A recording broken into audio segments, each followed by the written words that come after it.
안녕하십니까. 오늘은 배터리에 대해서 강의를 하도록 하겠습니다. 그 자동차 안에 여러 가지 전기 전자 모듈들과 기능들이 사용되기 위해서는 전원이 필요하죠. 전원이 필요합니다. 전기 에너지를 제공을 해줘야 되는데 일반 가정에서의 우리 전기 에너지를 소모하는 걸 갖다 이제 부하라고 하거든요. 부하.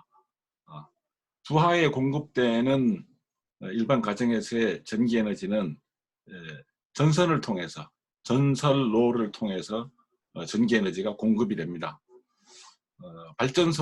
발전소에서는 운동 에너지를 이용을 해서 전기 에너지를 생산을 하고 전기 에너지를 전송하는 데 필요한 전압으로 이렇게 바꿔줍니다. 장거리, 긴 거리로 전기 에너지를 전송하기 위해서는 상당히 고압이 필요하고요. 그래서 그렇게 하기 위해서 하는 것이 이제 변압이고, 또 고압으로 전송되어 온 것을 부하에서 사용하기 위해서 또 전압을 좀 낮춰줘야 됩니다. 그런 변압 이후에 그 전기 에너지가 이제 공용 전기망으로부터 이제 개별 수용가라 그래요. 개별 수용가로 전기 에너지가 전달이 되고, 수용가로 전달된 것이 전기 에너지가 소모되는 부하로 또 이제 전달이 되죠. 자동차는 그렇게 할 수 없죠. 그래서 전기 에너지 원을 자기가 싣고 다녀야 됩니다. 전기 에너지 원을 싣고 다녀야 됩니다. 그리고 자동차 자체가 이제 운동을 하니까요. 이제 회전 운동을 하니까 자동차 안에서 약간의 전기 에너지 생성도 해야 됩니다. 근데 그게 발전기죠. 자동차도 그러니까 운동을 하니까 운동 에너지를 이용을 해서 전기 에너지를 생산할 수 있으니까요. 그래서 그런 발전기하고 또 발전기가 작동하기 전에 전기 에너지가 생산되기 전에 필요한 전기 에너지가 있습니다. 그래서 발전기가 작동을 해서 전기 에너지를 생산하기 전에, 그 이전에 필요한 전기 에너지, 이제 그거를 담아두는 것이 이제 축전기고요. 그래서 우리는 보통 이제 배터리라고 하죠. 배터리는 자동차에서 뭐 여러 가지 트러블을 일으키는, 그러니까 자잘한 이제 트러블을 일으키는 그런 원인이 되기도 합니다. 겨울에 뭐 경유차 같은 경우는 이제 겨울에 우리나라 같은 경우는 이제 혹한과 혹서가 있는 그런 환경이거든요. 그래서 그런 환경에서는 배터리가 이제 오작동 일으키는 경우가 많죠. 그리고 배터리 문제로 인해서 자동차의 여러 가지 내연기관이라든지 뭐 이런 트랜스미션이라든지 이런 것들이 아무리 멀쩡해도 결국 전기계통의 문제 때문에 자동차의 성능이 저하됩니다. 이 전기계통은요, 이거는 이제 시간의 흐름에 따라서 이 전기회로는 성능이 이제 반드시 저하됩니다. 물론 다른 뭐 실린더라든지 뭐 다른 기계 쪽 그쪽에서도 당연히 이제 시간이 지나면 기계 장치가 피로해지고 노화되는 것은 마찬가지인데, 기계 장치들의 노화보다도 전기 장치 쪽의 노화가 조금 더 민감하고 빨리 일어날 수 있다, 그렇게 말할 수가 있습니다. 그래서 자동차에서의 전기 전자, 이 부분은 자동차를 위한 핵심적인 기능은 아닙니다. 거의 대부분 자동차의 주행을 지지해주고 자동차의 주행에 필요한 여러 가지 보조적인 일들을 해주는데, 이것들이 좀 더 기계 장치들보다도, 구동 장치들보다도 피로도가 빨리 일어난다, 이렇게 볼 수가 있습니다. 이제 배터리 같은 경우도 이것이 이제 성능이 다하면 이제 교체해 준다든지, 또 뭐 방전되었다 그러면 뭐 다시 교체해주고 뭐 이랬는데, 요즘 들어와서는 요즘 들어서는 뭐 재밌는 것들이 많더라고요. 예전에는 어 배터리 문제로 시동이 안 걸리면 보통 뭐 긴급 출동을 불러서 이제 점퍼선을 갖다 대서 이제 상대방 차로부터 내 차로 이렇게 그런 거 많이 보셨을 겁니다. 직접 해본 학생들도 많이 있을 것이고 또 어려서 그 부모님들이 이제 자동차 시동이 안 걸렸을 때 긴급 출동을 불러서 상대방 차에 있는 배터리에다가 이제 그 점퍼선이라 그러죠. 그걸 해서 시동을 거는 그런 것들을 보셨을 거고 또 뭐 이 배터리가 수명이 다 했습니다. 이제 방전돼서 더 쓸 수가 없습니다.라고 하면서 이제 배터리 교체하는데 보통 뭐 승용차 같은 경우는 18만 원, 20만 원, 뭐 차종에 따라서 다른데 소형차 같은 경우도 내가 알기로는 이제 뭐 15만 원 이상 그렇게 하는 것 같아요. 요즘 들어서는 어 보조 배터리 용량이 큰 보조 배터리가 나와요. 용량이 엄청 큰 보조 배터리가 나와 가지고 차를 불러서 점퍼되지 않아도 보조 배터리가 용량이 굉장히 큰 게 있습니다.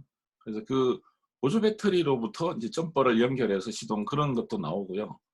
또 심지어 요즘은 차량용 배터리를 방전된 거 사실 못 쓰거든요. 그런데 교체 하라고 뭐 카센터에서 그렇게 얘기를 하는데 어 요즘은 어 그 충전하는 게 지금 시중에 나오고 있습니다. 그래서 뭐 그런 경우가 있습니다.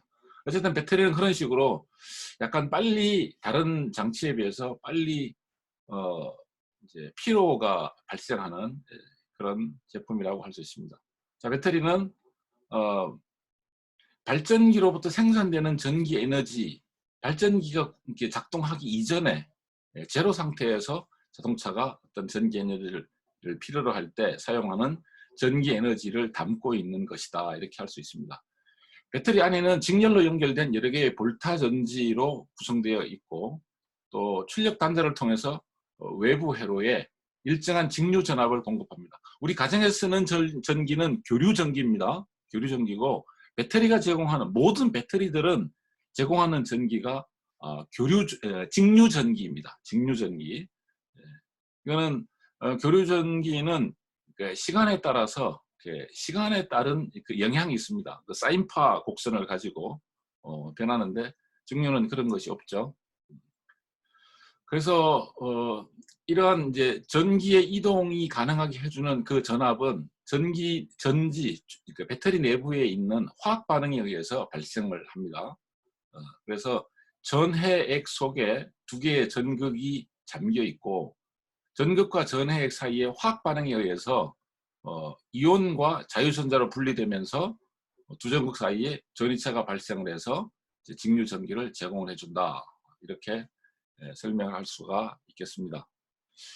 그리고 이제 또 한 가지 학생들이 궁금한 거 공지할 거 있는데요. 어, 중간고사는 제가 뭐 이제 원래 시험 보려고 하면 뭐 이번 주가 다음 주가 그렇죠. 그런데 중간고사는 시험을 보지 않고 과제로 대체하겠습니다. 중간고사는 필기 시험을 보지 않고 과제로 대체하겠다. 과제물로 중간고사를 대체하는 걸로 그렇게 하겠습니다. 그래서 그리고 이제 과제물을 제때 제출하지 않은 학생들은 어 이제 뭐 과거 중에 날짜를 지키는 게 좋습니다. 왜냐하면 그걸 가지고 이제 출석 체크를 하니까 제때 그 출석 체크를 했는가 그거를 이제 요즘은 이제 그 온라인에다가 이제 올리니까 다 볼 수가 있잖아요. 그래서 가급적이면 어 이제 과제는 제때 제출해 주는 게 좋은데 또 뭐 출석 체크를 위한 건데 이제 제가 이거를 뭐 실시간 강의로 하지 않고 온라인 그 컨텐츠를 올려서 그걸 보도록 하는 이런 건데 이제 또 좀 뭐 그 기한을 못 지켰다고 해서 결석 처리하는 것도 좀 그렇죠. 그래서 어쨌든 날짜를 지켜주시고 날짜를 못 지키는 분들은 그 다음번에 같이 내든지 아니면 좀 늦다 싶으면 제 이메일 지금 공지해놨으니까 이메일로 이렇게 제출해주면 그 출석 체크를 해드리겠습니다. 그런데 중간고사는 이제 그 중간고사를 대체하는 그 과제물은 좀 날짜를 꼭 지켜주시도록 제가 따로 공지를 하면 날짜를 꼭 지켜주시도록 이렇게 해주시기 바랍니다. 배터리의 어떤 전압, 배터리의 성능에 영향을 주는 요소라고 할 수 있죠. 그래서 전극으로 사용되는 물질이 뭐냐에 따라 이제 좀 성능이 좀 좌우가 된다. 전극의 크기, 전해액의 종류가 배터리의 전압 출력과 전류 전격에 영향을 줍니다. 건전지 또는 뭐 배터리의 종류는 이와 같이 다양합니다. 우리가 보던 이런 것들이 있고, 차량용 배터리는 여기 그림이 안 나와 있네요. 차량용 배터리는 나와 있지 않은데, 이런 것들은 1차 전지입니다. 1차 전지라고 하고요. 이 1차 전지들은 원칙적으로 다시 충전해서 쓸 수가 없습니다. 배터리를 구성하고 있는 전지의 종류에 따라서 재충전을 할 수 있는 것이 있고 또 없는 것도 있습니다. 1차 전지의 경우에는 전지의 전격 용량을 다 쓴 다음에는 내부에서 화학 반응이 다시 일어나지 않습니다. 그래서 다시 충전할 수가 없습니다. 2차 전지는 화학작용이 다시 일어나게 할 수 있습니다. 그래서 다시 충전할 수가 있습니다. 건전지는 액체 전지가 들어있지만 쏟아지지 않도록 되어 있는 것을 건전지 드라이셀이라고 하고요. 밀봉 충전 전지는 2차 전지이긴 하지만 밀봉되어 있어 전해액을 다시 보충할 수가 없는 것입니다. 자, 볼타 전지는 서로 다른 금속으로 만든 두 개의 전극이 전해액에 담겨 있는 그런 구조로 되어 있습니다. 전극이 전해액 속에 이렇게 잠기면 화학작용이 일어납니다. 그래서 전하의 분리가 일어납니다. 전기는 뭐라 그랬죠? 전하의 이동이라 그랬죠. 그래서 전극의 크기가 크면 클수록 전류 용량은 증가하게 됩니다. 마이너스 단자가 전해액에서 플러스 이온을 생성하기 때문에 전지의 플러스 극이 되고, 플러스 단자는 전지의 마이너스 극이 되는 것입니다.